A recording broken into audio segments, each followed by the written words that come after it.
ஓய். ஸ்ரீலங்கா கொடியில சிங்கம் கையில ஏன் கத்தி இருக்குன்னு உனக்கு தெரியுமா? ஏன் இருக்குது? தெரியலனா நான் உனக்கு சொல்றேனே.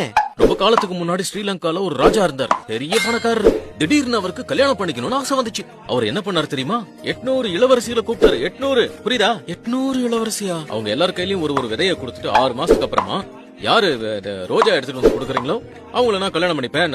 அப்புறம் ஈஸில 6 மாசத்துக்கு அப்புறமா அந்த 800 இளவரசிகளும் அரண்மனைக்கு வந்துட்டாங்க. புரியுதா? ஆனா ஒரு இளவரசி மட்டும் வரல. ஏன்னு கேட்கணும். Back to the point. எல்லார்கிட்டயும் ரோஜா இருந்தது. சிலர் கையில எல்லோ ரோஸ், சிலர் கையில ஒயிட் ரோஸ், ரோஸ் எல்லா ரோஸும் இருந்தது. ஒரு இளவரசி கிட்ட மட்டும் ரோஸே இல்ல. ராஜா அந்த இளவரசி கிட்ட வந்து ரொம்ப பாசமா, ஏய் ஒரு ரோஜா எங்க அப்படின்னு கேட்டார். அப்ப அந்த இளவரசி, ராஜா, நீங்க 800 பேருக்கும் கொடுத்த வித கொய்யால ரோஜா விதையே கிடையாது அப்படின்னாங்க. செம்ம மாரல் ஸ்டோரி இல்ல இது? அது சொல்லவே இல்ல. அந்த சிங்கம் கையில கத்தி ஏன் இருக்குது? அது எனக்கு தெரியாது. சும்மா நின்னுட்டு இருக்கீங்களே டைம் பாஸ் பண்ணலாம்னு ஸ்டோரி சொன்னேன். கத்தி ஏன் இருக்குன்னு தெரியாதா? தெரியாதுங்க. அப்புறம் ஏன்டா கதை சொன்ன? அதாங்க சொன்னேன் டைம் பாஸ் பண்ணலான்னு.